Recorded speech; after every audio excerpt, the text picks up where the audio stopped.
Okay, I think we should start. There might be a few more people popping in this session, but we have to keep a bit on the schedule because we are together until 3:30 p.m. and we have quite a lot of things to go through and to do together. I'm Maxime Forest. I'm your trainer for this session. This introductory session on integrating the sex and gender dimensions in research. I'm here on behalf of Yellow Window. It's a consultancy agency very much focused on advancing gender equality and the gender dimension in research and the academia, although we are doing also other things, some applied research, especially in the field of gender equality. I'm also gender scholars and professors at Sciences Po University in Paris, also very much focusing on gender equality policies, but this is my practical side that will be mobilized today rather than the theoretical one. This session is a joint session, which is pretty unusual for Gender Equality Academy. You can see it here on the presentation. It is co-organized with the EU-funded Gender Smart project, and about which I will tell you a little bit more. Let's start with Gender Equality Academy program, for those who are not familiar with it yet. It's a EU-funded initiative, which is aimed first at developing and implementing a consistent high-quality capacity building program devoted specifically to gender equality in research and innovation.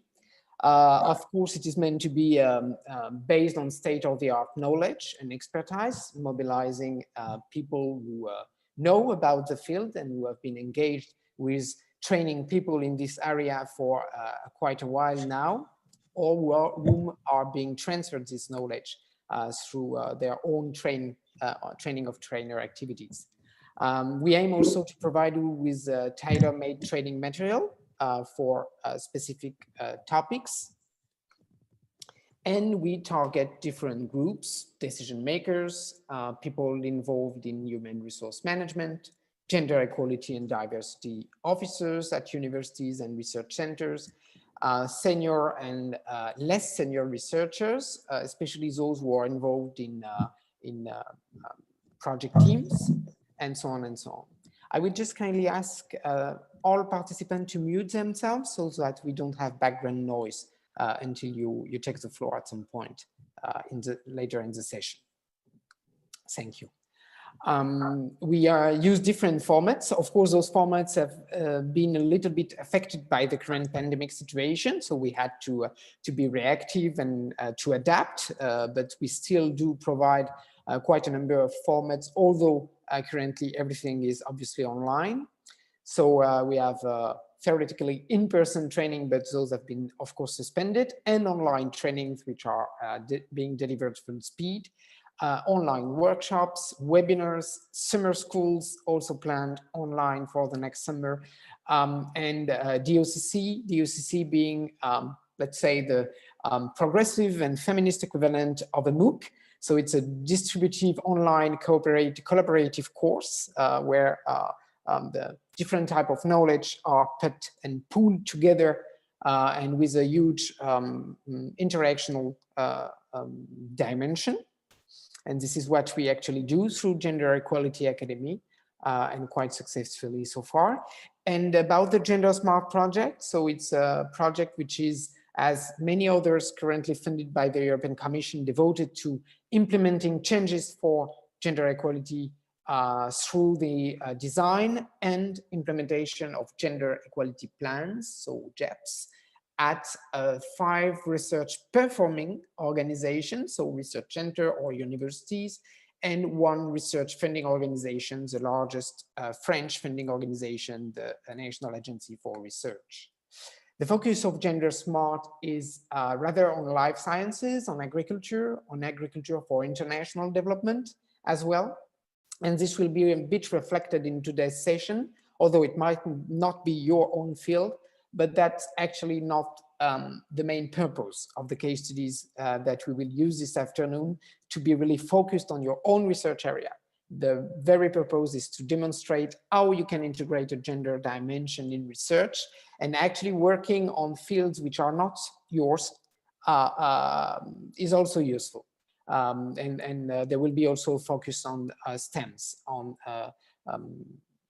new technologies and so on. So this is a typical organization of a project like Gender Smart. I won't spend much time on it. It's about work deliverables and all that stuff. But the idea is that every single participating organization is delivering a gender equality plan, which is covering a variety of issues from work-life balance through promoting a gender equality culture and integrating the gender dimension in research content itself, which is our very topic today. A quick look to our agenda before we start talking about your expectation for today's session. So we have like a small, quite short modules coming one after the other. Until the morning break, we will be mostly delivering some information to you, like data, going through the different gender imbalances and bias that exist in research and the academia, so that you get the full picture of it, that you actually realize what we are together today, that there are problems that need to be fixed, that those are related to unconscious biases and other type of gender biases that also need to be addressed. And from the break this morning, we will start reflecting upon your own research areas, and the full life cycle of a research project, for instance, and of a research team as well. And we will check, especially this afternoon, how we can do practically to integrate this gender perspective. So this is meant to be an introductory session, so we cannot get much into the detail, neither on the theoretical part nor on the practical one, but the idea is that you get the full picture, that you understand what can be actually done, and that you have a glimpse on what is to be done actually in practical terms. Okay, so I would like now, most of you filled in a very extensive ex-ante questionnaire that some may include, also find a little bit invasive. We're working on that. But taking aside what you have answered in this questionnaire, I would like you to note down in the chat box, so that you can find down your screen with a little bubble. You can write down your main expectation, just one, that can be either positive or negative, doesn't matter, for this workshop. What you expect to take away from it, to take home by the end of the afternoon following this session. What is your main need or expectation for it? So just like take a couple of minutes to think about it and to share it via the chat box. And I will quickly review it and check whether we are aligned in terms of expectation and content to avoid any disappointment from your side. Okay, so please use the chat box and I will start reviewing what you are posting there. You have a few minutes to do it.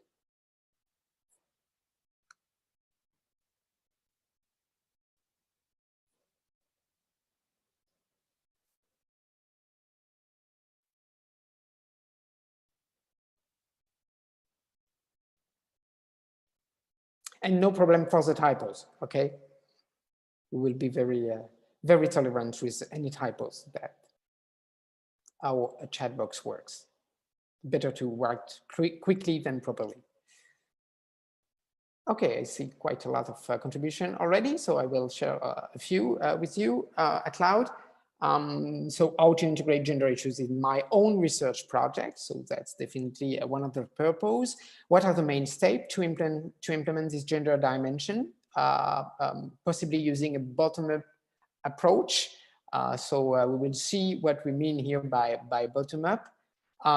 Improve understanding of how the tools and methods allowing to integrate the gender dimension into research are working. Learn also from Marguerite how this issue can be approached for internal mobilization purpose as well. I guess that it is how it can be communicated to researchers, for instance. So that's more meta meta expectation. That's not about how to do it in practice, but how to look how it can be done and communicate about it. How to make a research better workplace for me and my colleagues.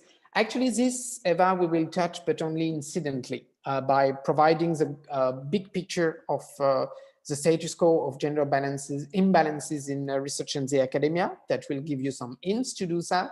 But our very focus today in how to integrate the gender dimension in research projects, which includes a part about human resource, about how the research team is working. So that corresponds to your expectation, but with a stronger focus on the gender dimension in research content, knowledge production.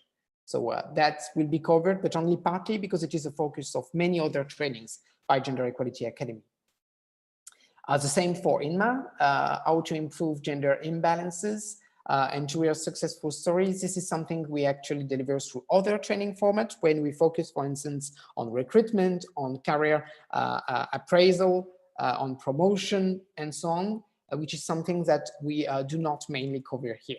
We just like go through the main imbalances to get the broader picture, but we get quickly to the knowledge production dimension.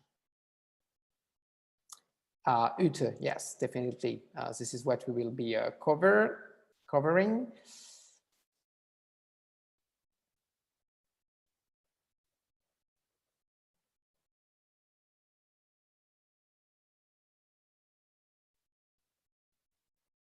Okay, so what I see here is that like 80% of your expectation are really aligned with what we're gonna do. So hopefully that will meet your expectation. There is a big chance of it, at least.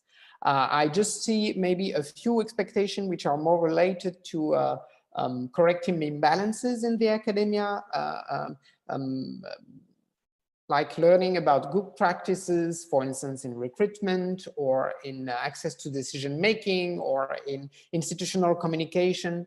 This is not the core of this training. This is something we touch upon a lot through different training formats. And here really we focused on knowledge production settings. So a research team delivering a research project and how this can address the gender dimension on different levels, including on the functioning of the team itself. So it can provide incidentally some insight for you as well. And how to do intersectional research, that's not either the focus. We will talk a little bit about intersectionality in the introduction, and this is something that you can bring yourself and that we can actually discuss through the case studies, because there might be intersectional way to integrate the gender dimension, to do some gender plus by referring to other streams of inequalities or discrimination. So this is something that we can actually address. But not through the content presented, but rather through the case studies that will take quite a lot of our time today. So that might be done, although that's not the core focus of this training. Okay, so that gives a pretty clear picture to me. So thank you. We will stay to follow up according to the schedule. Thank you for sharing your expectations. I don't see many trouble here, and I hope that you will enjoy the content. To start with, we need a few definitions, just a baseline to start from together with a common understanding of the notions at stake. When you provide definition for training, it's always very frustrating. Frustrating for those who know little about gender and sex dimension, because they would like to know more also from a theoretical point of view. And that's not the purpose of a training like that one. We just need working definition. And frustrating for those who know already quite a big deal, because they might find the definition a bit unsatisfactory. Okay, so let's take them for what they are, working definition, meant to provide a baseline for a common understanding of the 30+ people in the virtual room so that we know what we are talking about together today, okay? And for more substantial discussion, there are many tools and many resources available for that. One of the things that is frustrating for instance, for a gender scholar like me, is that we have to get back to to the start and to acknowledge the usefulness of maintaining at first a distinction between sex and gender, a working distinction, a functional distinction, because gender as a concept was built as a useful category for analysis, precisely because sex was not covering what gender was intending to reveal and to unravel. So if we refer to sex by opposition to gender, we will refer rather in general to the biologically determined characteristics of men and women in terms of reproductive organs and functions based, for instance, on chromosomal complement and physiology. So as such, sex is globally understood as a classification of living things, either as male or female. But immediately we know that this is not actually fully true, and that although this binarity is rather fixed, sex cannot be fully encapsulated into it for different reasons, because there are many living things, notwithstanding human beings, who do not fit within this binarity. And secondly, because actually sex can be changed and change over a life course because of hormones, because of age, which is related to hormones, and because also of money intervention, of human intervention onto it. So sex, generally speaking, is rather related to physiology, but not in this fully binary way. And it is something which is rather fixed, but not full. By opposition, gender was shaped as a useful category of analysis by the late 60s, first in clinical psychology, then it moved to anthropology, then to sociology, then to history and other social sciences, before irrigating virtually all research disciplines. And it referred to the social construction of women and men, but also femininity and masculinity, which is not the same thing, which is a body of expectations, of values, of rules, of social rules, which are usually imposed over people. And those rules, those categories vary across time and place, and of course between cultures. They are not the same in one place on one period of time. So as a concept, gender is something which is more fluid than sex, which is more subject to change. I will take the reaction in a minute, because I see there are a few comments in the chat box. It is a bit more, it's more fluid than sex, but we know also that the changes related to gender roles in society usually take time, and they can take sometimes a hell of time. So it is something which is fluider than sex, but not that much, while sex is rather fixed, but not that much. So there are a lot of overlapping sometimes between the two categories. Nevertheless, this distinction is useful to emphasize the social and historical and cultural dimension of gender vis-a-vis things which are more related, variables which are more related to physiology or to the functioning of the human body, generally speaking. Let's maybe address a couple of the comments that were posted.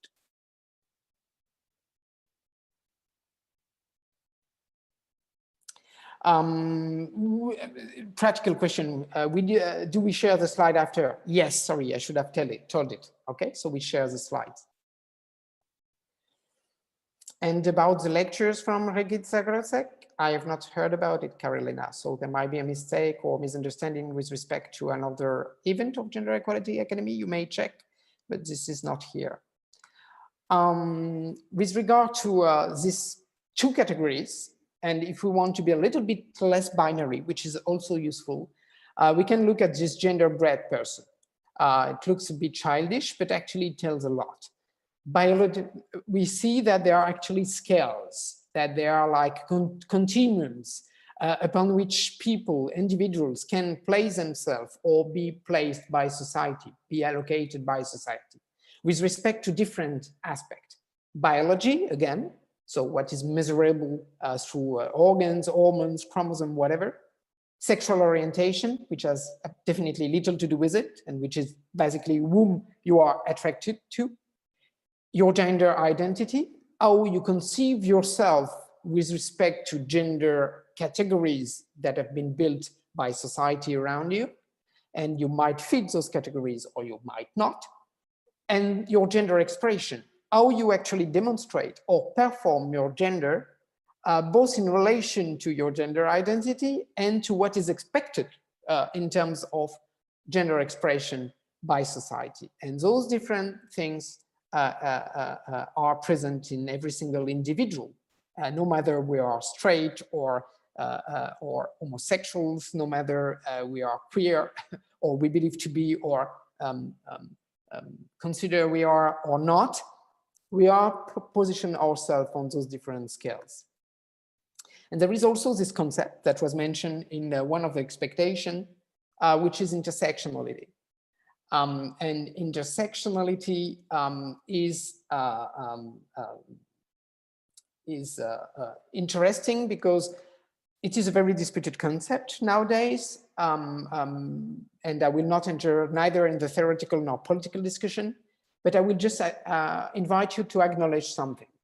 As individuals, we are necessarily a mosaic of identity. We are necessarily the crossroad, hence the intersection of different identity streams, things that define us, that may not define us forever, like education, because we can change our educational level, nor class, because we can change our social class, or it can be changed for us, nor in terms of ability, because we may change our ability level because of an accident or chronic disease or age. Our age is changing over a life course, or gender expression might change as well, our culture. We won't change our cultural background, but we may change it by acquiring new languages or changing countries and so on. And there are a few things that hardly change, like our ethnicity, race, which is referred to in certain cultural contexts and not others, like mine in France. We don't talk never about race, but we can talk about ethnicity to some extent, our sexuality, education, and so on. So we are necessarily at the crossroad of different streams, not to the same extent, or not, they do not define our life and our opportunities and our position in society to the same extent, whether we are men and women, whether we are with a different ethnic background with respect to the majority of the place where we live, whether we have a migratory background, whether we are coming from a lower or mid or higher social class, if that can be defined that way. This will influence differently our lives. But no matter who we are, even me, white, Western, heterosexual man, belonging to many majorities, I'm nevertheless the intersection of a few things, and my ability can change over my life course. My age will definitely, and my position as a migrant, for instance, may change. If I have to change country because of economic opportunities, I might be in a different position elsewhere and my situation will be different. So this applies to virtually everyone. And religious belief, as it has been posted in the chat box, can also play a role in many cases in relation to the place where you come from. And yes, as it is posted by Margaret, those things, those different streams play a role from different perspectives, either as an identity that you reivindicate, you assign to yourself, so to say. You consider yourself as Jewish or as being a bisexual person, and so on and so on. And that's happened often in relation to your own vision, to your own positioning on those scales, that can be imposed by society or even by a regime that can decide that you belong to that group, and that will ensure that you get what is foreseen for that group in terms of discrimination or persecution even. So that's a complex notion, this notion of identity, because there is both self-recognition of who you are and the impact of what the society wants you to be. So this is what we are talking about. We are talking about notions which are relatively complex, which embark both identity and assignment.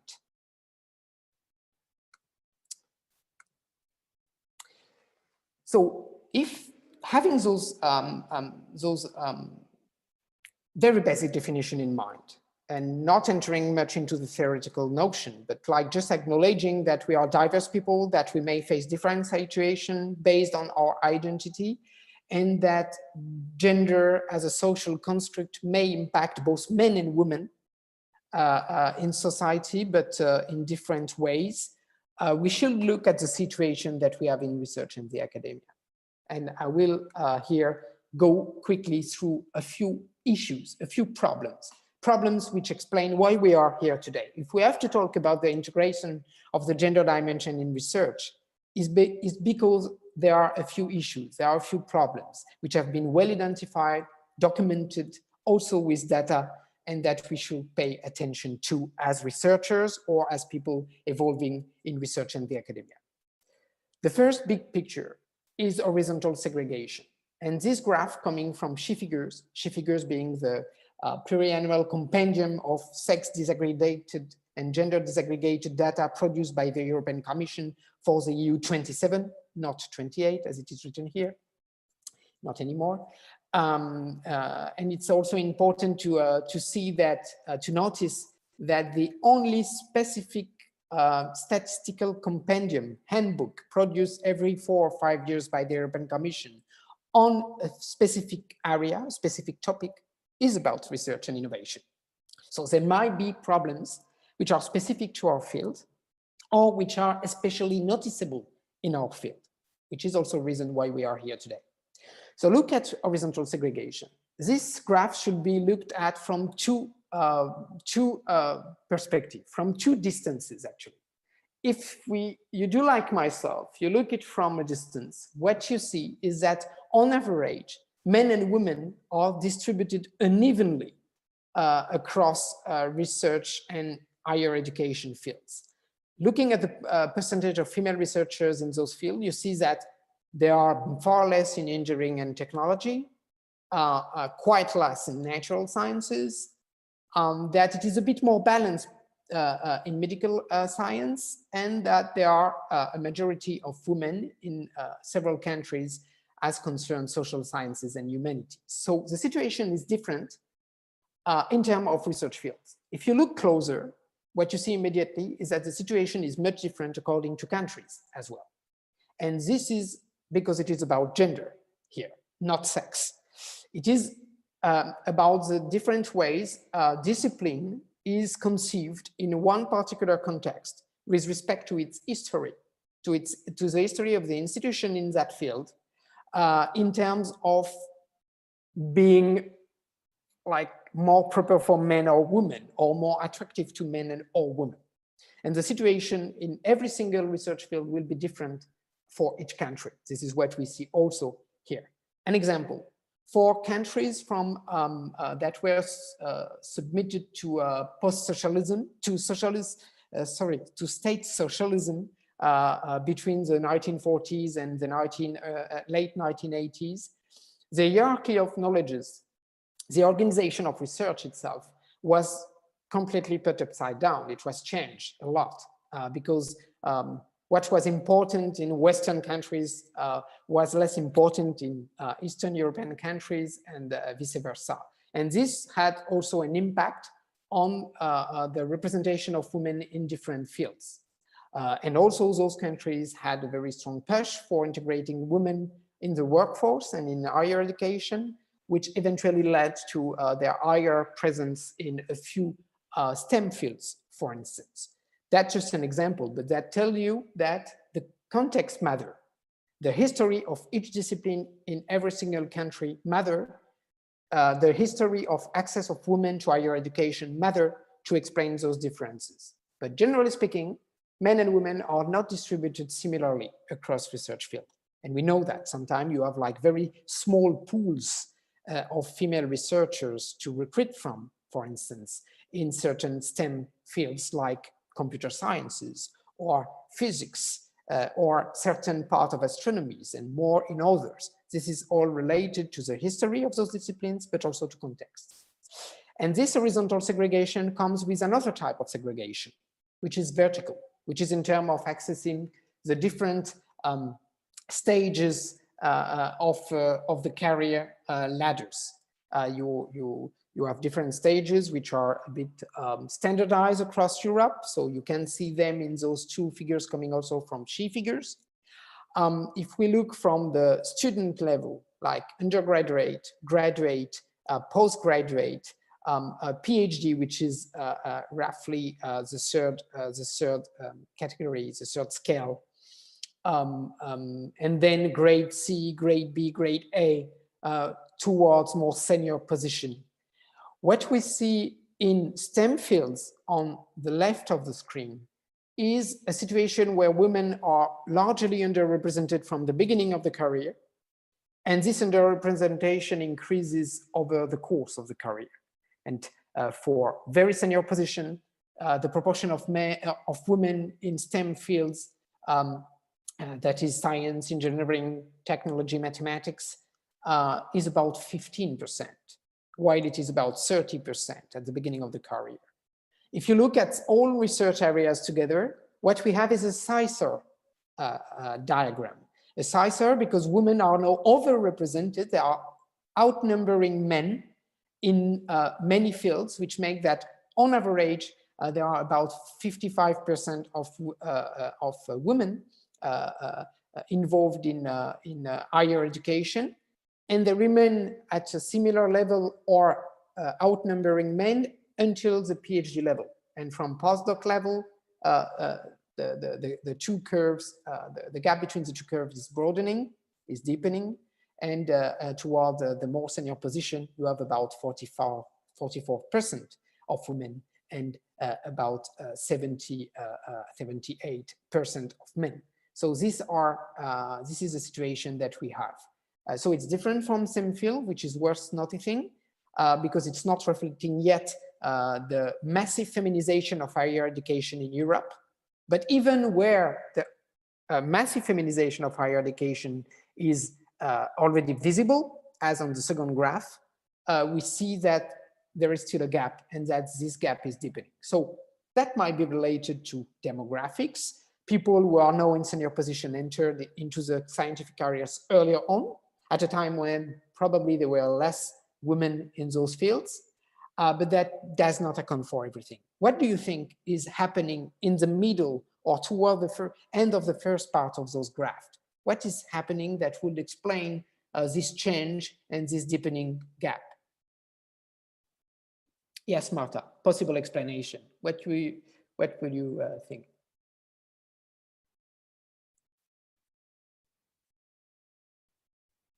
So you can use the chat box and maybe tentatively drop a couple of explanations for this gap increasing from, let's say, a moment when people are, depending on the countries and the competitiveness and the precariousness of the research and academic field, they are between their late 20s at best or their early 40s at worst. Yeah, impossible work balance, leaky pipeline. We come to the leaky pipeline next. That's also part of the explanation. So you don't have the same, Martha tells us that you don't have the same contacts or network or supporting network, but a few people are mentioning, like Marinella or Larry, carrying responsibilities in impossible work-life balance. Elvira, children. Let's make it more consistent. Is that children the problem? Because I heard that men had children too. Or is it, as some of you put it, work-life balance? But work-life balance also should be for men and women, right?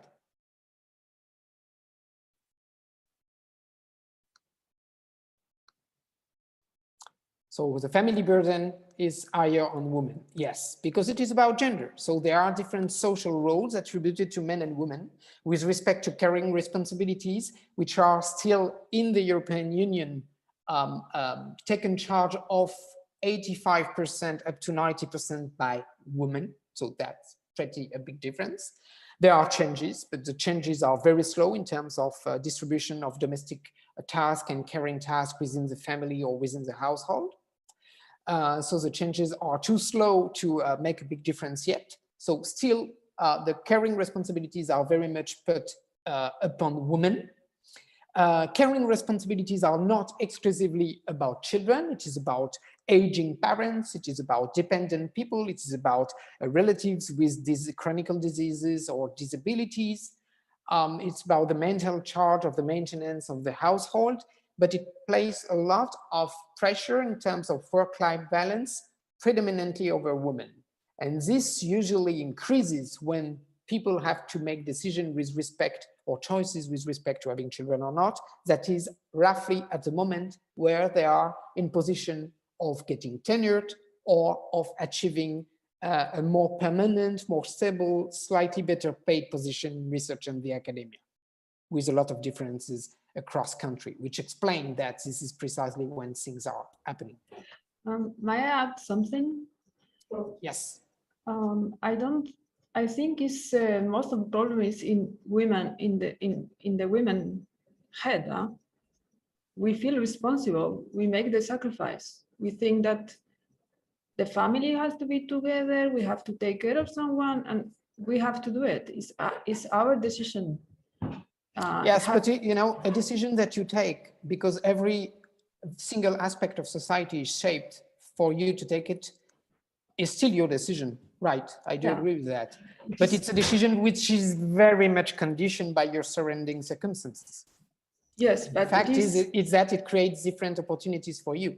No, but listen, I give master classes to many people, and then I ask them, why did you choose this master? And girls, they tell me in a very high number is because I have a boyfriend here. I have never heard this question, this answer from a guy. You see, so yes, but that's not statistical, you know. So what I take from your reaction. Sorry, I have to interrupt you because yes, we are a large group, and I prefer to mainly use yet at this stage as chat box for interaction, and because also I want to go through these different issues. But I take the point. What I take from your intervention is what I want to highlight is the nexus between people's individual choices, which is a way to frame their decision from, okay, this is a choice of someone, okay? I choose to be paid less. I choose not to pursue into the career. I choose to take all the burden of the caring responsibility upon my shoulders. I choose. Yes, but there is a context for it. And there are unconscious bias that we will discuss later on that both men and women share to the same extent, but with different consequences for them. And there is the structure around us, our organization, the way a career is organized, the different steps, the expectation which are conveyed to the people in terms of what should be their attitude with respect to caring, with respect to love, with respect to work. And we are in a matrix of expectation linked to gender roles that applies both to men and women, and that colors their decision very much. And this is what we have to be conscious of. But I need to provide you more data to support that before you can eventually see better that nexus. But definitely, yes, people are influenced and colored in their decision. And this might impact differently girls and boys and women and men later in their life. I check also the chat box, sorry. Yes, some are putting that, attributing that to deep-rooted patriarchy or to historically ingrained attitude. And I will tend to agree with that there are social norms that make our decision quite under influence in many respects. But what we should look at this stage is only to a matter of fact. Because of this social roles, because of these decisions that people make at a very important point of their life, both personally, but also with respect to their work, at some point, there is a gap deepening, and there are different opportunities and constraints placed or endorsed by individuals.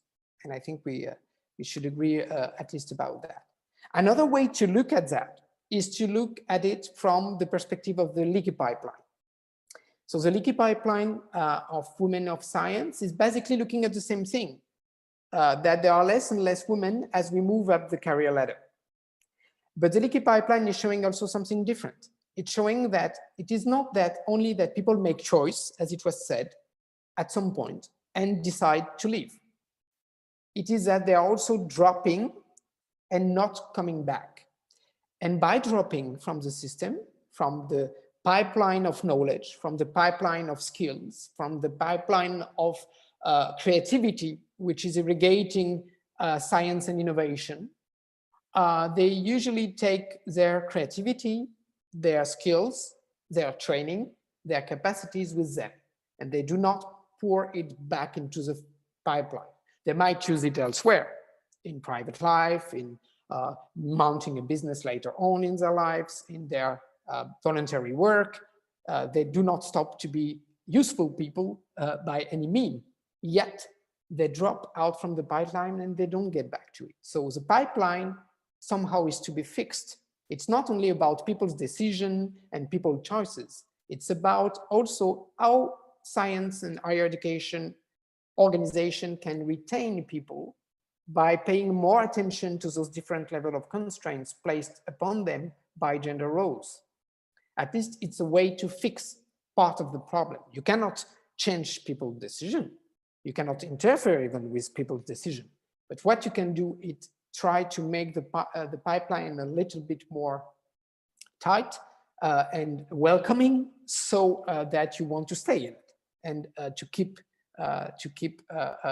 providing your knowledge, and also to be able to achieve a higher position in this field.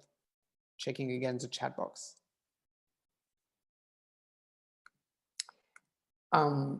If we look also to this bigger picture, what we see is not only imbalances that might reflect only different aspiration or different decision made by people. What we see are also bias, which is different, because bias can hardly be attributed to one's people decision, okay? So the bias are noticeable, for instance, in terms of accessing resources in research and the academia. Even if we take into account the pool of potential candidates or applicants to a grant process, for instance, for securing a research grant, either individual or for a project, even if we take into account the pool at the beginning, that there might be only 40% of women in the pool or 20% in one particular discipline where they are overly, grossly underrepresented, even taking that into account, what we see is that as the process for selection of the applicants and the future awardees is going on, the gap between male and female applicants is deepening. So as the process, for instance, gets personal through interviews where you have to defend your project, where you have to explain who you are, what is the composition of your team, why you are making the research about this very topic, the gap is deepening. Okay, so this is calling attention on something which is different from a mere decision. If we look to the ERC calls, so the ERC, as you know, are one of the most demanding and attractive research grant in Europe, because basically you get a lot of money to carry out your own research agenda, and you are able to hire people, and you can go virtually wherever you want in the European research area. So it's something which is very competitive and attractive.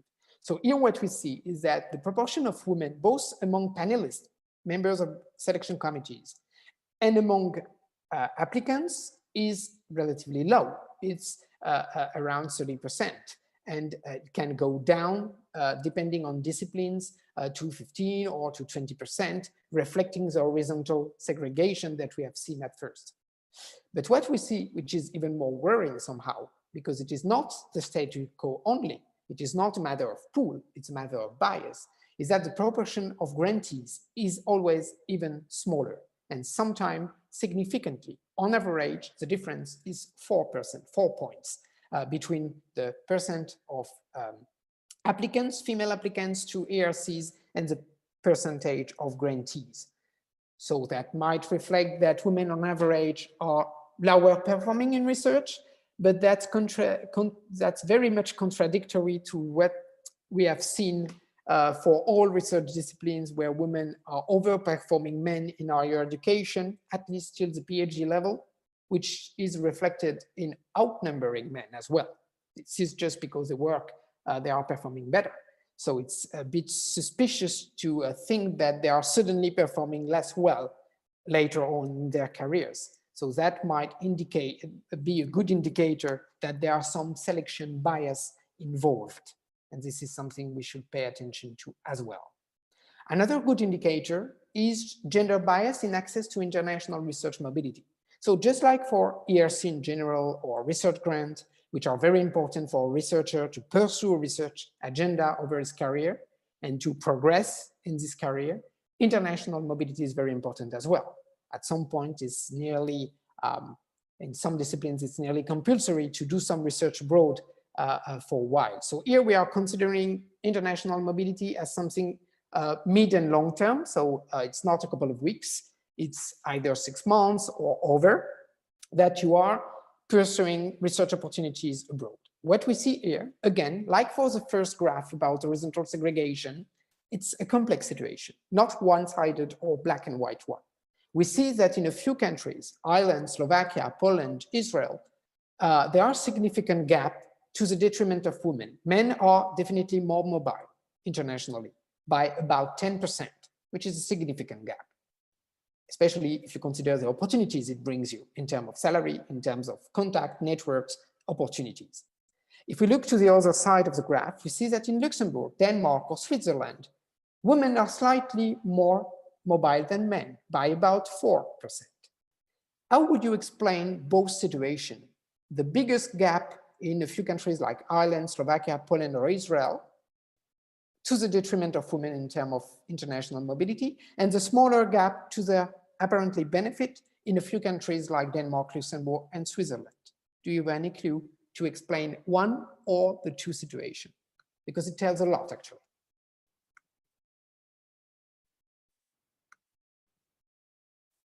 Childcare, that's a guess by Heidi, that might be different. Childcare will work as an explanation for the country of destination. Whether you have more or less childcare option in the country of destination, that might be more or less attractive for men and women and for couples, provided the different role of the two sexes with respect to care duties, okay, in society. But it does not much apply to the country of origin, because you will hardly let for 6 months your children in your country of origin. Right? Housing ladder might also play a role in the country of destination or with respect to your career in general at home, but not much explanatory of international mobility. A regulatory framework that enables men to be more flexible to follow women, that might be an explanation for fixing the gap. Marinella, this definitely is something that can help people to make choices independently of their gender and to pursue their opportunities because they will get some support. But here, it does not explain why in Slovakia or Ireland or Poland, the gap is bigger. Pressure from families not to move. We are getting closer from Haiti. If you look at Ireland, Slovakia, Poland, and Israel, they do share a major sociological feature. These are countries where religious factors still very much influence social models. It changed a lot. In every single of those countries, it changed a lot. Look at the demonstration in Poland, look at the referenda about abortion or about gay marriage in Ireland. So the situation is not one-sided, and Slovakia has a female president. But still, there are family models and gender roles attached to these family models, which are still very much rooted into religious, social, and cultural models. So it's not religion as such which play a big role. It's the influence, the long-lasting historical influence of religion over social models, and especially about the roles of mothers and their position in family, which tend to decrease in those countries the opportunities for women to move out because there will be little social and family support for them to drag the whole family outside, while it will be more understandable for men. That's a bit one-sided, but that definitely plays a role because this is a common feature of these 4 countries. If you look to the other side, the situation is different. If you are a researcher and you are based in Luxembourg, in Denmark, or in Switzerland, basically, you do not want to move much, because if you are a postdoc in Denmark, you can make up to 5,000 euros a month, you know, and you have in those 3 countries research facilities which are like quite qualitative. So you might not be so dragged towards international mobility. But since it's very competitive inside, there might be bias against female researchers, which oblige them to be slightly more mobile than men to pursue similar opportunities that they hardly get at home. Okay, so you see you see that the situation is a bit different. But again, that's not completely one-sided, because someone mentioned that in Italy you may have also still strong family roles and so on. Yes, true ID, but the fertility rate is lower, so the constraint it places over women is also lower than, for instance, it is in Ireland or in Poland or even in Israel. So different factors play, but it gives you a glimpse of the different social, cultural factors that can play a role, and also of the structure of the research areas itself that can be more or less prone to support women and men's opportunities to a similar level. But again, that's an indication that there are bias. And here we need to have a short discussion about what gender biases are and how they are being produced and fueled. And there is an auction to help us for that. And here we will be able to have a brief discussion, and I can let you in more into the discussion now that we cover these different issues. There are gender bias in knowledge production because of history. First, there is a masculine image of science. And here I cheated a bit. I put my keywords in Google in Polish language. And by using Polish language, I get more pictures of women because of Marie Skłodowska-Curie and her daughter, Irene Joliot-Curie. But the situation would not be that good in other countries. So you might try with your own language. Language also matter because of the tenses, female or female, that you can use. But you will see that there is still this, that the Google algorithm, which is biased, is very much reflecting this historical situation of male dominance over scientific fields. But behind this male dominance in the scientific fields, there is an effect that has been coined in the literature by the 1990s, and which is called the Matilda effect, which was coined by Margaret Rossiter, a Canadian historian of science, a couple of decades ago. And she described the systematic invisibilization of women scientists' contribution. So it's not only that women have been long barred from accessing higher education. Remember that in Central Europe, for instance, in the former Austrian-Hungarian Empire, women could enroll in higher education very late in the 19th century. And that has necessarily an impact over their presence historically in those institutions.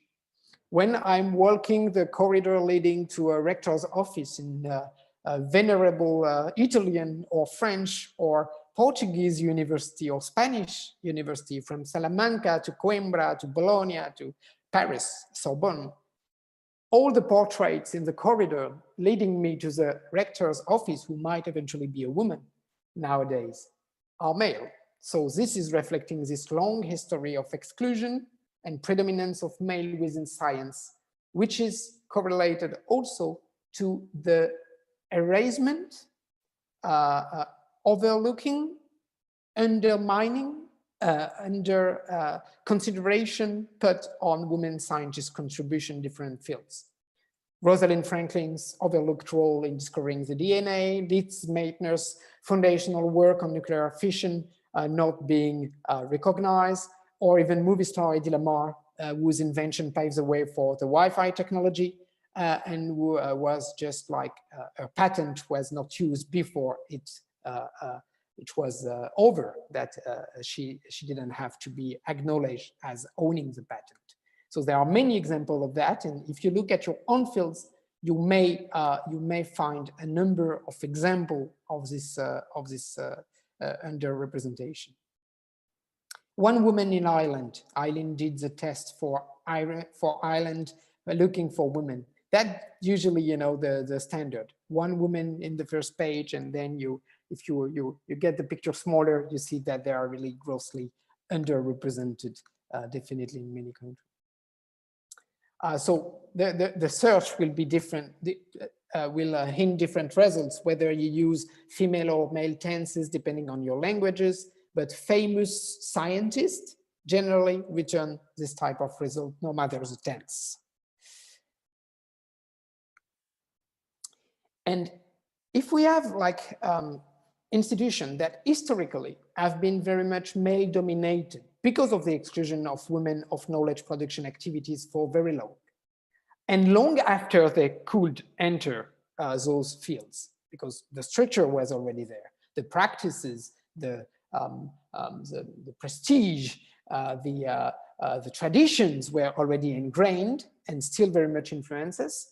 There is also good chances that research and knowledge produced by those gender biased institutions will be itself gender blind or even gender biased. So by gender blindness, we refer to the fact of failing to take into account potential sex differences, as well as the gendered roles and conducts of men and women in society, their relation to risk, their health habits, the type of work they perform, the type of caring responsibilities falling upon them, and so on and so on. Their diet, whatever. So this is not related directly to sex, it's related to gendered roles. But sex differences, biological, physiological differences, your body mass, your height on average, your bone mass, etc., plays also a role. And this role, just as gender, is very often disregarded by research we produce, because we produce that research in settings which are themselves biased and historically male-centered. The picture is like very common, you know it, you probably seen it before, a pregnant car crash dummy, just to reflect that for very long, between the invention of the safety belt in the late 40s in the US to its generalization by most car manufacturers in the second part of the 1970s, but until the mid-2000s, safety belts were based on a body design that was the one of a man, and not every man, an average Western white man, not me even, you know, much taller. With a specific body mass, with a specific height. And obviously, when you design passive and active safety devices on a car, for instance, it has a lot of implication. You will not go through the window, through the screen window, to the same speed. You will not be exposed to shocks the same way. Your body will not react to it the same way. And for decades and decades, that was not even taken into account. That was a standard man, period. And that applies to a lot of research fields. Do you have an idea of which car manufacturer started, by the way, because it tells a bit as well, to look a little bit more into the details and to use children, to use women, to use even pregnant women? Eileen, Volvo, indeed, a Swedish by then, now Chinese car manufacturer. And that was also related to advancement of mainstreaming gender in policies and research areas in Sweden by the mid-2000s that eventually led the car manufacturer to consider such basic aspects, which sounds like really basic, but was completely disregarded before. What was the result, by the way? The result was that by the mid of the 2000s, the second circumstance for prenatal deaths in developed countries were car crashes. because the safety devices that were meant to protect the life of people were actually provoking the death of the fetuses. They were no longer viable, or the women were so severely hurt that they had these consequences. And by the way, women, because of gender role in society, because of education, because of expectation toward them, are far less likely to suffer a car crash accident and to be responsible for it than men. And we know that it is reflected in police insurance amounts that differ for both men and women, or differed because there were some regulation, but because it was also a gender imbalance to the expense of men in this case. But when they do suffer a car crash, they are far more at risk of suffering several serious injuries, because most of the cars do not still fit their bodies. And in Europe, women account for roughly the half of the drivers on a daily basis. So this has serious consequences everywhere, and that should be also a driver for more gender-sensitive research, right? Other examples which are quite common are those related, coming this time from the medical area and related to cardiovascular diseases. Cardiovascular diseases are interesting, basically because they are very gendered, and they have been very gendered for long. Men were far and are still significantly more exposed to suffering cardiovascular diseases than women, but the gap is narrowing significantly, because this is much related to what, by the way? What is a cause of most cardiovascular diseases or chronic diseases, including like diabetes and so on? You can use the chat box. What is the main drivers for it? Stress is one of them, but men and women do suffer stress alike, but they might have long encountered different type of stress with respect to their professional situation.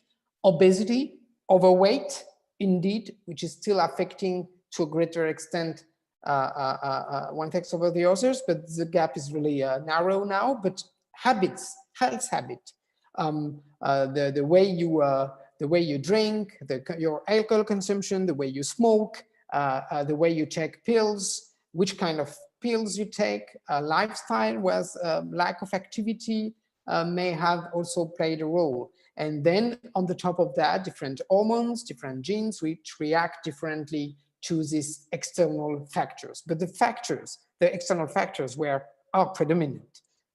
You suffer cardiovascular disease mostly because of your general health condition in relation to your habits, to your exposure to addiction, level of stress and sedentarity. And men and women having different lifestyle because of their different gender roles and expectation.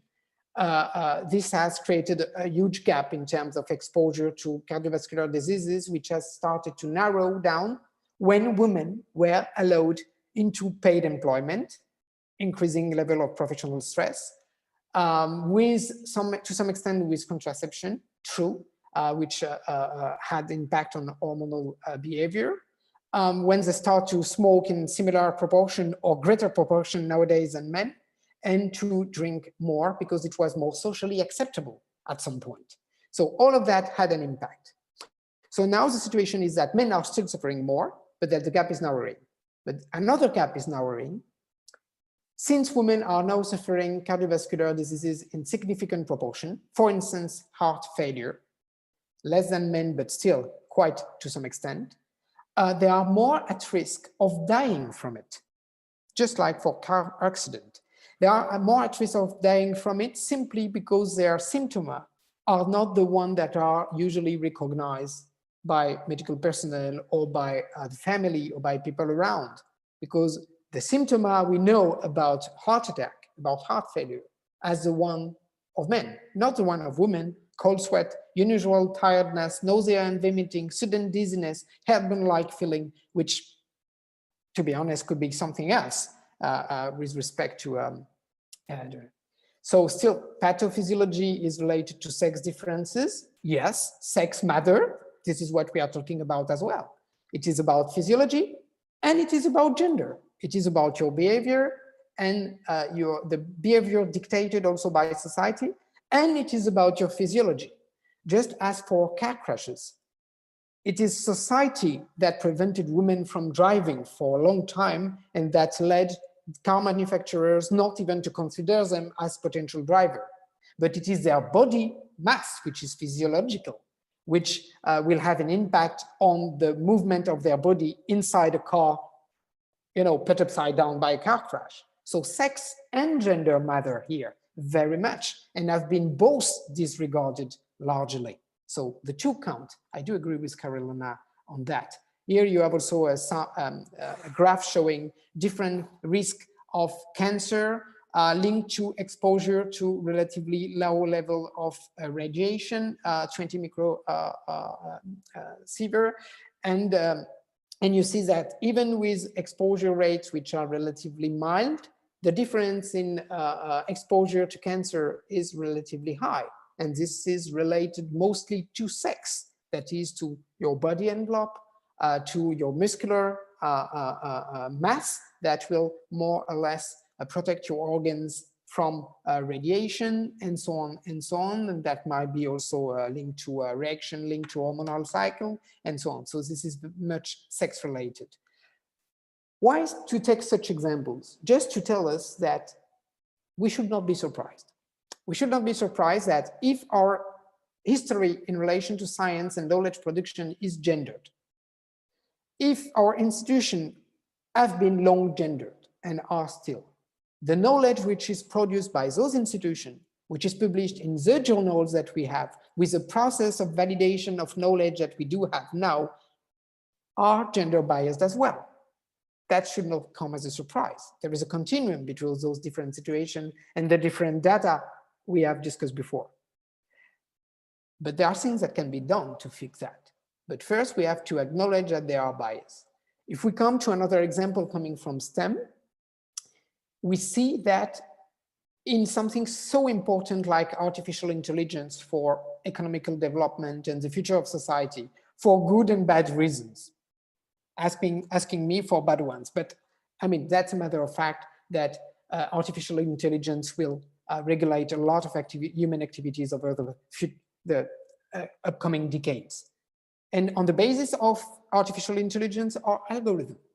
And there are studies like that one delivered by Institut Montaigne, which shows that every single step in developing and implementing an algorithm, from data collection through data labeling, through the type of users, through the feedback which is collected from users, through the management of those who develop and implement and commercialize this algorithm, everything can be exposed to different kind of bias, technical and societal.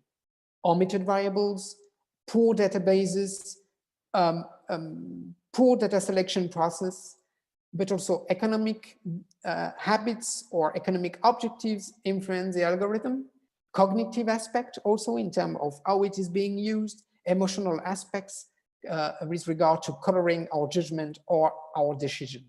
And all of that will be computed into the algorithm and will influence very much artificial intelligence, with the result that we know as well, which is that artificial intelligence devices tend to be discriminatory. They work differently for people depending on the color of their skin, on their age, on their sex, on their gender expression, and on the intersection of those different aspects.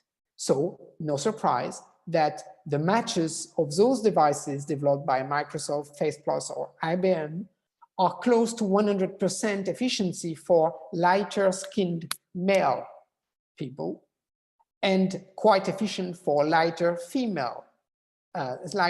female people, but a bit less for darker skinned male people and much less for darker female people, darker skinned female people, with about 65% efficiency rate, with a gap which can rise 35% depending on basically whom you are.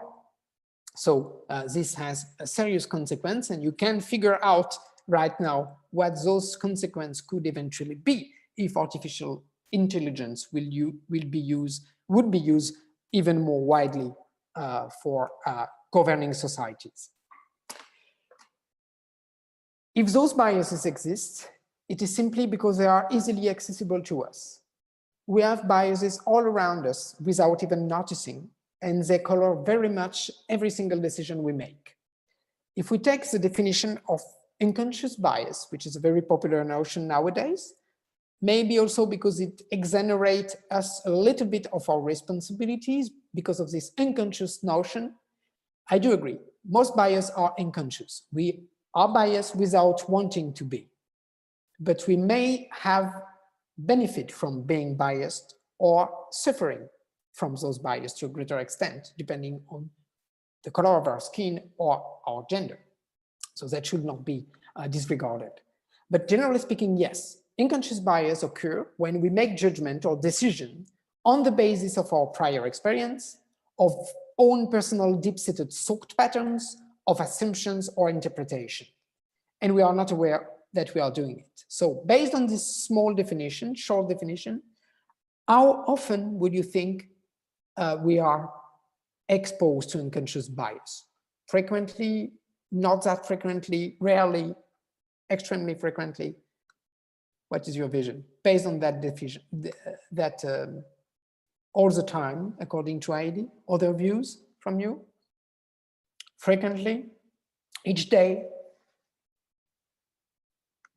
Basically, if you take that definition, I would tend to believe that it is almost all the time. Anytime we are not thinking actively, anytime that we are not studying every single aspect of a problem or situation, we are biased. And the irony is that it is because our brain is efficient. It is because we are human beings. And being human beings, we have the chance to be able to make quick judgment before even judging a situation based on what we already learned. We are fast learners. We have a deep memory. We memorize situation and codes related to those situations, our brain act accordingly. This is a byproduct of our efficient cognition. Discriminating, etymologically, it's making a choice between two terms. We do that all the time. Anytime we are on a crossroad with our car or while driving a bike or even walking, we make choices not to have an accident or not to bump into someone. And usually we manage because we are efficient. This is about discrimination all the time. The problem is that we do exactly the same thing when we make a decision about someone, when we make a decision about the quality of a research, or when we make a decision about who is worth to receive 1 million euros grant or not. And this has a deep impact on people's opportunities, and it is not related to their merit. It is related to our thought pattern, to our prior experience, which are very much colored by gender and other type of bias, ethnic bias, social bias, educational bias. Why? I will show you a short video, 2 minutes. We are like about 2 minutes 50 late on the program, but that's not much. So I will show you that video. I will stop sharing my screen 1 second so that I can access it. Maybe you already know it's from the Royal Society for the Advancement of Science in the UK. It is short, but it tells a lot. It is mostly about recruitment, but you can apply the functioning of the bias that is described there to any sort of situation in relation to knowledge production. So I will stop sharing and I will share again while opening the link.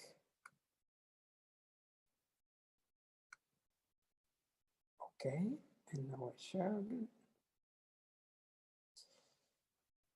Just a second.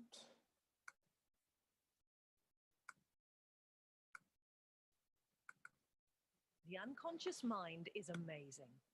It can process vastly more information than our conscious mind by using shortcuts based on our background, cultural environment, and personal experiences to make almost instantaneous decisions about everything around us. The snag is, it's wrong quite a lot of the time, especially on matters that need rational thinking. Here's a classic example. A bat and a ball cost £1 10 pence. If the bat costs £1 more than the ball, how much does the ball cost? Most people, including over 50% of students at some of the world's leading universities, get the answer wrong and say 10 pence. The answer is actually 5 pence. Many of us choose 10 pence without thinking. This is because our unconscious mind uses instinct, not analysis. So our unconscious is fallible. It's also biased.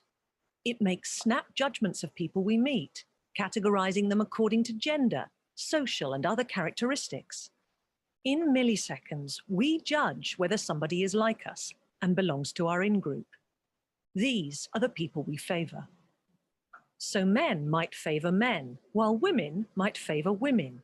However, we can belong to different in-groups, and we like to be part of an in-group that's powerful, which could mean a woman favoring a man over a woman.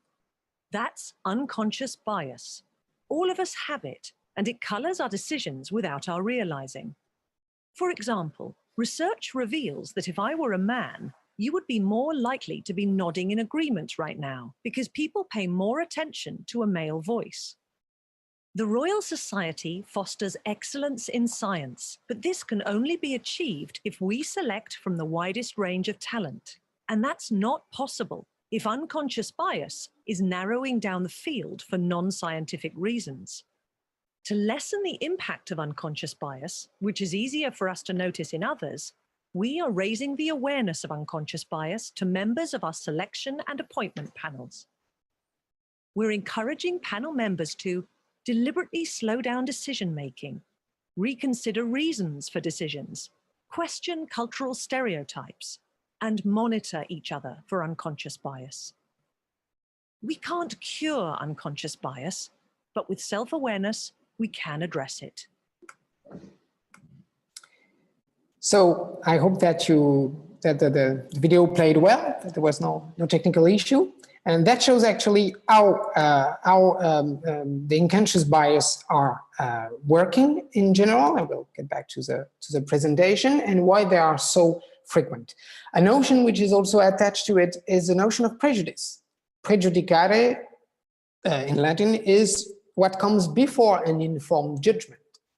So a prejudice basically is the decision we make when we do not look at situation or people for what they are, but when we base ourselves on what we think we already know of them, of the situation and or of the people. And what we know from them is dictated very largely, to a large extent, by bias. That can be also because we know those people already, in which case it is a personal bias. We may know or think to know where they come from, with whom they are friends, from which fields they are originating, whether they are good team workers or not. And this is also a bias because it comes before the informed judgment. So this is a very classic situation, but you can imagine that it can color also the way you decide to discriminate a variable in a research design, the way you decide to use a methodology rather than another, the way you decide to select your data, and so on and so on.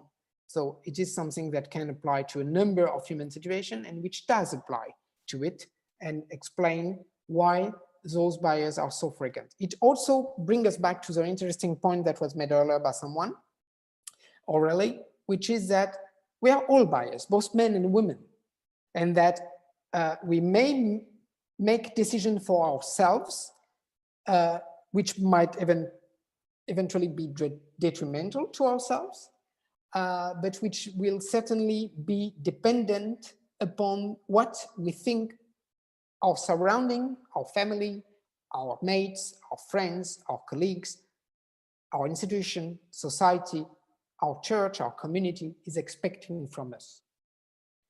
So this is not only something that colors the decision you make about others. It is something that colors the decision you make for yourself, which also explain that sometimes you might have the feeling that people can put themselves in situation of not fitting the standard, but the standard is a question, not the people. Let's get back to that, by the way. So it is taking into account all of those factors that European Commission, the European Research Agency, have been developing over years a policy and different instruments to tackle gender bias and gender imbalances and gender blindness in research organization. And the journey that these policies have taken, the path they have taken, it's a journey from fixing women, from fixing people, to fixing institutions. So nowadays, the main objectives of EU policies in this field are the following: gender equality in scientific careers, so fixing the leaky pipeline, fixing the horizontal and vertical segregation; gender balance in decision-making, fixing the gender gap in accessing resources and decision-making; integrating the gender dimension into the content of research and innovation, as we are mostly discussing today. It is a long story. It's over 20 years old, because the first European Commission's communication about women in science, not gender in science, was in 1999. There were basically two stages. Over the 10 first years of that policy until, let's say, the late 2000s, the focus was on individual female researchers. And the idea was that female researchers themselves had a problem. They were not making proper decisions. They were not applying to decision-making position. They were not asking for same salaries.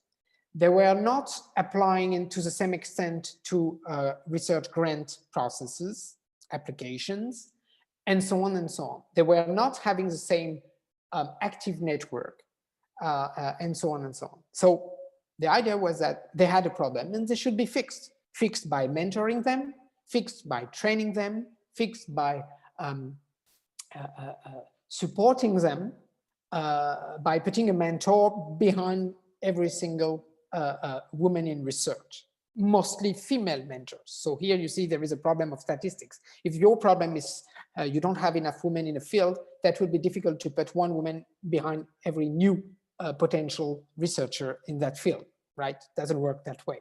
So this had produced some result, increasing network, increasing awareness, but little change in figure, simply because the problem is not people.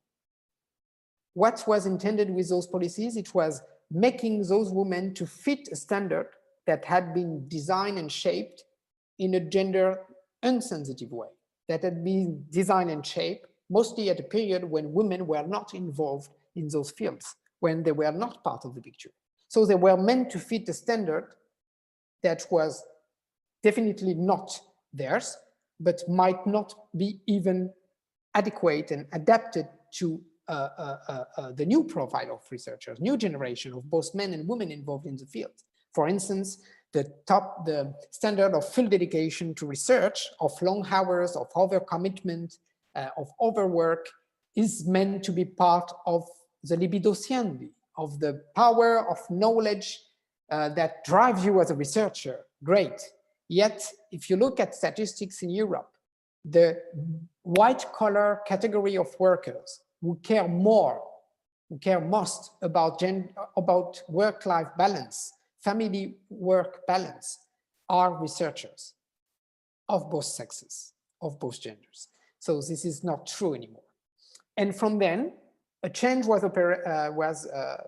noticeable from this fix the woman, fix the people approach to a fix the institution approach, when it was considered that it was the standard that was to be challenged and the way institutions work that was to be tackled. And from there, a dual approach emerged, which is the one that we will use for our case studies. A dual approach which is considering equal opportunities of men and women in research on one side, and integrating the gender dimension in research content on the other, as two faces of the same coin. So if we look at the most recent trends in gendering the European research area, we see that this 20 years old and over policy is accelerating. The pace is accelerating, and there is kind of a momentum for gendering research nowadays. A greater focus on STEMs and ICTs because of their power to shape economies and societies, and because of the greater gender gap.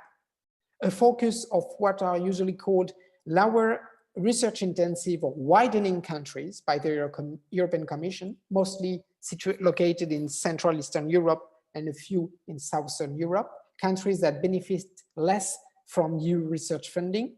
So the idea there is to fix the gender gap and the innovation gap at once, increasing the proportion of women involved and increasing the accessibility to those countries of EU research funding. As from this year, and really enforced as from the next, adopting and implementing a gender equality plan becomes an eligibility criteria for accessing Horizon Europe funding. So no plan in the making or in force, no money, to be clear.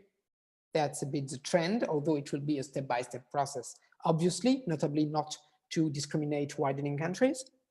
And the European Commission, to support this change, will support research on intersecting inequalities and is updating the tools that will help research performing and research funding organization to implementing that change. So it's not just asking you to change your institution, is to give you insight, training, resources, sometimes money to actually do it.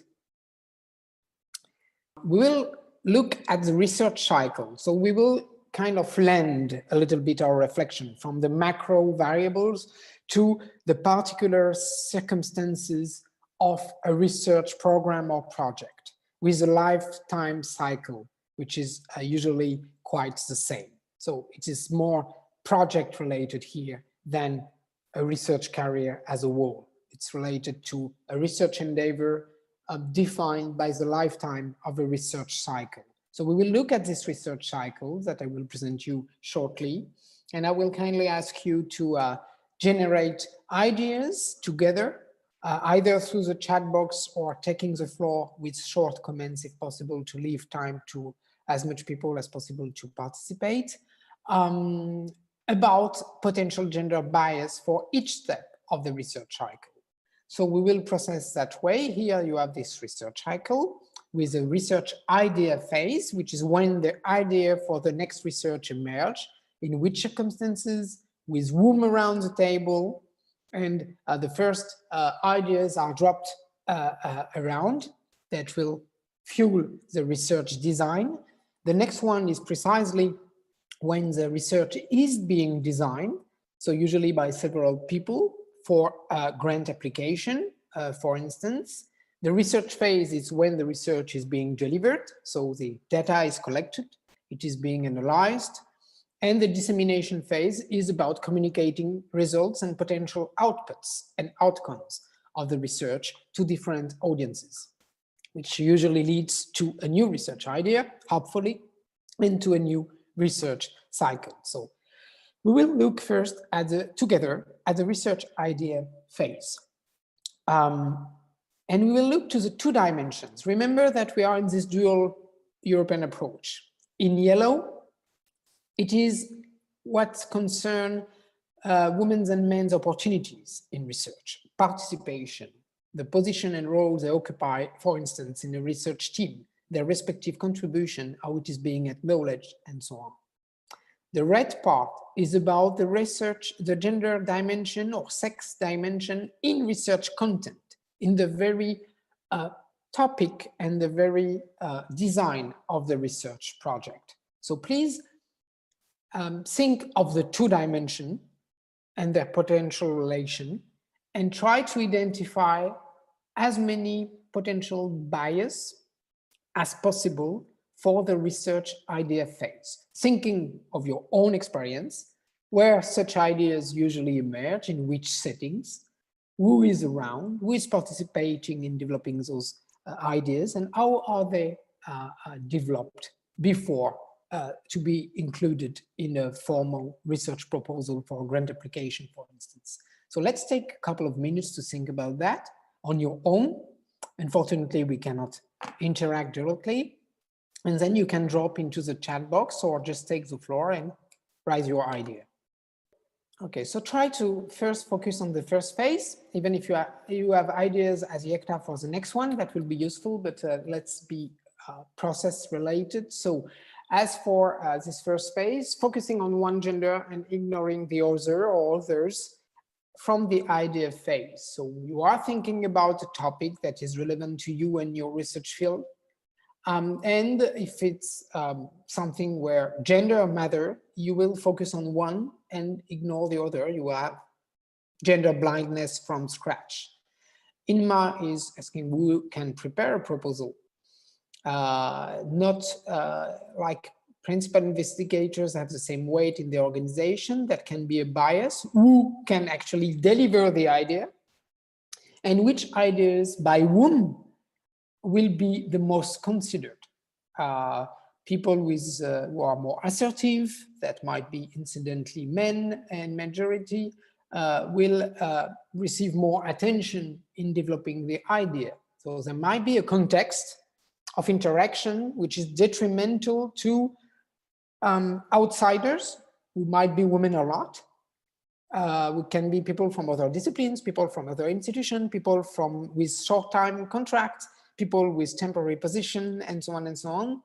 Visiting scholars who might be come from elsewhere and who might be less or more or less considered. So rather than thinking like INMA, that's a recommendation I make to you, rather than thinking in terms of personal attitudes, people being more assertive or people being more humble, which is usually attached to gender stereotypes, women being more humble or more shy and men being more assertive. Stereotypes can reveal true, because if you are educated in a way, it will deliver its promise in some way. But what is more important here is which kind of settings. If the type of interaction we have give a premium to assertiveness rather than to the idea itself, it's a problem. It's not a problem of men or women. It's a problem of the type of interaction we build. So if it's very informal, for instance, if it's at night after a conference during the beer time, that might be a bit exclusive from people who do not drink alcohol, from people who do not feel safe to go out at night in certain contexts, from people who think that informality is unpleasant, and so on, or from people who prefer to be with actual friends rather than colleagues for beer. So it makes a lot of people potentially. So it's usually people who know each other already from previous contacts, who look like each other. Remember of the unconscious bias about recognizing people as member of your in-group, who might be convened to talk about the next idea. That can be a good one, that can be a poor one, but that would have to be discussed in more like extensive settings and more diversity sensitive settings. There can be also different incentives. I'm relying upon your contribution, different incentives for you to jump into this research idea phase. You might think, oh, it's a great idea, but I have so many duties.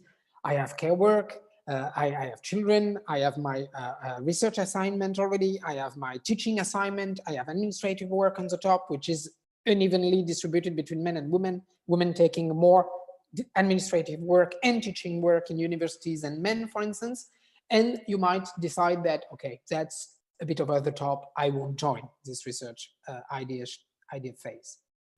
So you might also feel that the system is putting a threshold which is very high for you to join as potential principal investigator or to lead a research project, that you might not feel that your publication record or that your credentials are sufficient, and that a perception of your credential might differ depending on your gender, based on maybe a lower continuity of your career because of career breaks, or because also of potential unconscious bias that you apply to yourself and that prevent you of valuing your educational and research background maybe as a man would do. So this can also play a role. Now we see that there are already many factors: family commitment, other professional commitment, the setting more or less informal in which a research idea phase is occurring actually, the fact to be gender blind from the very scratch, focusing on one particular gender for your future research design. competition rather than collaboration. I do very much agree with that, which is very much encouraged by project-based research. We have to get money, and this is to the expense of others necessarily because resources are limited. And therefore, there is strong competition, which might lead to exclude both aspects of an idea in terms of content and people from the circle of those developing the idea. So in terms of solution, if we think of something a bit more open, a bit less informal, informality is fine as long as it is, the idea does not stay in the informality, that it is discussed among a greater group of people. Pluridisciplinarity, asking to people with different views and knowledge to give a hint about your idea, to bring it further. Sharing it in a reasonable setting. It's not about like disseminating your idea before even carrying out the research so that others can do it and get money and credit for it. But it's about within your institution and a slightly broadened cycle, starting to discuss it in a more substantive way so that maybe gender or sex related aspect can be taken into account. And so that credit and acknowledgement for people contributing to designing the very idea can be ensured. And this is not only about gender. This is about generation. This is about origin. This is about disciplinary field. This is about professional status, so that the best insights are involved rather than those coming from a certain unified, homogeneous group of people, as it is very much often the case, leading sometimes to dismissing great ideas or great contribution. And the lack of support to drafting proposal within institution at research performing organization. The fact that you have to rely very much upon yourself, which leads us to the next stage. Okay, quite a number of ideas already. So as for the two next stage, you build your proposal, you build your hypothesis, your team, your stream of work. So it's both about management and about content, and you deliver the research. Which type of bias can jump in there? Yes, indeed, when you build a team, I mentioned that the assessment of CV is generally gender blind, and I would say even gender biased, because blindness lead closely to bias in this case. If you do not consider different conditions for people to be excellent, we talk a lot about excellence in the academia, but we rarely put like proper words behind it or concepts. So what excellence is about? It's about merit. Fine. What is merit about? Is it about doing the same thing or delivering the same number of outputs without having the same life or opportunities? Or is it checking the research intensivity and innovation of people in relation to the work, to the time that they could devote to research based on other social duties that waited upon them? So you may have candidates who had career break or would jump into the NGOs or the private world or family duties and brought experiences which are different and which during the times they devoted to fully to research activities have published and delivered more output than others. Although the full list of their publication will be shorter because they will have done other things. So looking different things at different things can help you make better decision in terms of knowing who is best fitted to join the research proposal. About the content this time, so the red part, overlooking the gender dimension in drafting the proposal. And the sex dimension also. So it might be utterly relevant to your field, it might be incidentally relevant, it might be less relevant, but the standard is just to drop it. No matter it is very, quite, or little relevant. There is no relation between attention for the gender perspective and variables and sex variables and their level of relevance, actual relevance for the work, because usually this is something which is not being discussed. So discussing that and checking whether it is relevant or not based on literature. Appreciating the input equality from all participants. Only about talking, this is about distribution of position within the team as well. So input equality, it's preventing from reproducing a gender distribution of work within the research team. Some getting more credit because they will be more turned toward dissemination, for instance, or intensive research practice, while others will be on a less rewarding part of the research, which needs to be done as well, but which should be done by people independently of their gender, right? So if it's about like very careful data collection or experiment controlling, that takes a lot of work, that is very, very demanding in terms of concentration. Let's ensure that it is not only something which is for junior researcher or female researcher or researchers from different backgrounds, ethnic background or migratory background or on temporary position, that there is a more sensitive distribution of the work based on skills and competence, but based also on other factors and the contribution of people. Move to maybe to the last part.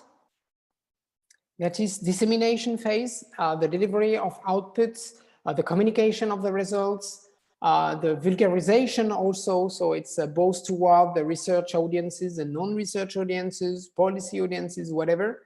Which kind of bias do you see that can take place here? You don't plan to have children as a female researcher, or you plan to have one. It doesn't make a big difference in terms of the expectation of the world system and the society towards you. They will be framed by the idea that you might have children, and that might decrease your opportunities if it's not properly controlled and compensated for by the organization of the society at large. So it's not strictly related to the fact of having children that you may be barred certain opportunities and drop out from the pipeline. The same applies to research mobility. You might be very prone to mobility, no matter you have children or not, just because you have a couple where this is easily done, or because you are on your own, or because this is simply your top priority.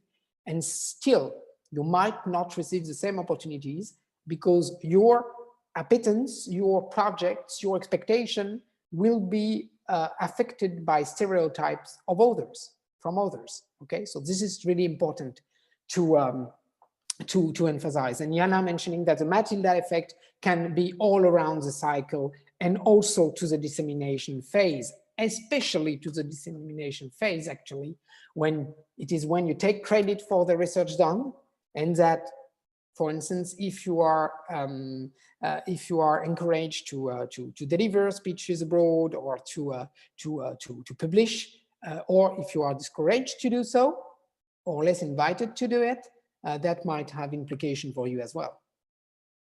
And again, if we look to the red part, to the red cycle, to the research content aspect, it's very important also, if you manage to introduce sex and gender variables into the research design and research implementation, to communicate about it, to use a sex and gender disaggregated data wherever appropriate. And it can happen that the aspect that you covered from this perspective are relevant to the core purpose of the research, in which case they should receive the due amount of attention in terms of dissemination, which might lead you to publish in different journals which have a gender focus, or to tag your research differently for referencing, so that people interested in these sex and or gender dimensions can locate it and can react to it, because it can actually be one of the innovation or most significant outputs of your research. And indeed, there is a broader media and social attention for gender contents, but this applies also to the research community. My experience, which is not statistically relevant, but my experience is that whenever a gender aspect is covered in research, it receives a great deal of attention, even if it's not core to the research. And there is a statistical data to support that through the evaluation of the Horizon 2020 project evaluation. It was noticed that having a strong gender dimension in the research proposal was a premium for evaluation. If you didn't have a strong gender dimension in your proposal, you were not sanctioned, you were not punished for that. You were not like placed down the line. Nevertheless, if you had one, you were receiving on average better evaluation, simply because it called the attention of the evaluators, no matter they are gender specialists or not. They notice something is different there, something which is relevant, something which will trigger further debate. And remember also that unlike very specific aspect of agricultural, STEM, astrophysics research, which tells little to a few, gender is about everyone. Everyone has one. Everyone has something to tell about it. Reviewers also, committees in journals as well. So this is something that usually lead to opinions rather than proper statement, but that trigger interest from people. And the condition of interaction in conferences might be different for men and women, but I have no data for that to support it. That might exist for certain fields. What is sure is that attention is different. As it was said with unconscious bias video, the level of attention is different. The way people are addressed to is different. The way people participate in informal settings around conferences is very much gendered, as you know, and this has an impact on the research idea phase, as we know, because this is when the ideas often emerge. When you do train, you provide training in a variety of disciplines, as we do for Gender Equality Academy, as I do on a very regular basis. And you go from one discipline to the other. And what I do usually, this is an introductory training. So I use in this case studies that were put together in a gender in research toolkit designed by Yellow Window for European Commission a few years ago.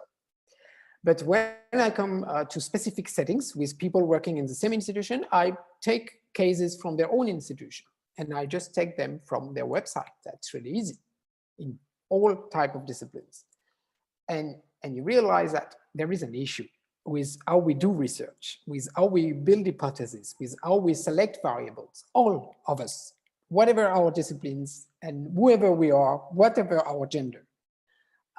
We are extremely selective.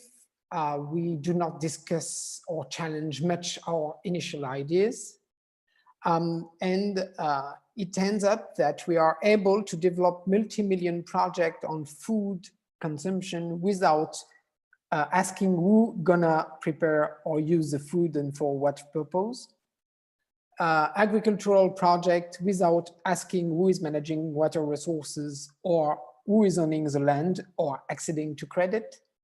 Medical imaging systems without considering potential differences in the body mass. We design cars without taking care of who is driving it or who is traveling in it. Big data use for the planning transportation system without asking who is taking which transport system, with whom, for what purpose, at which hour. Basically, without asking fundamental questions from scratch. And we do that all the time, actually, because we rely upon the literature, which is gender biased. We rely upon the way of doing things in our institutions, which are gender biased. And we do not take the time of challenging our own belief or ways of doing things. Very recently, a couple of days ago, I was delivering a training for an Irish organization mixing physicians and people working in Celtic studies. And we had a case study about the Celtic tale, an ancient Irish tale of the 8th century, very famous in Ireland. And someone was dedicating a research to the prefatory tales, the tales that were added to the tale. And it was all about taxonomy, words to allocate these tales to a particular period of time and to a particular development of language. And at some point, I just realized what the tale was about. It was about a king and a queen lying in their bed in the evening and comparing their wealth. What did you bring to the household? That land and that land and that cattle and that cattle and that piece of ceramic. What did you bring you? And they counted, and they realized that it was all equal, all but one thing, a magic veil. So, and that was a man, the king, having this magic veil of mythological ascendance. And the queen was upset about it, and she wanted the same. So she launched a war across Ireland that lasted for decades just to get the same veil as the husband. So all the story was about gender issues. All the ways the story was told over centuries to Irish people through education, oral tradition, then through school, then through in the resistance to the colonial rule of Britain, how it shapes the national identity was shaped by gender issues. And it was touched upon a little bit in the 70s in the literature, but not that much. What do I mean by that? I mean, we very often just miss the point, not by asking the gender question. So it's not something around that should be done by an external voluntary advisors who doesn't even know she's involved, but something in many cases crucial to the research design and that will considerably improve our capacity to deliver good research. So thank you very much for your contributions, for your engagement and commitment.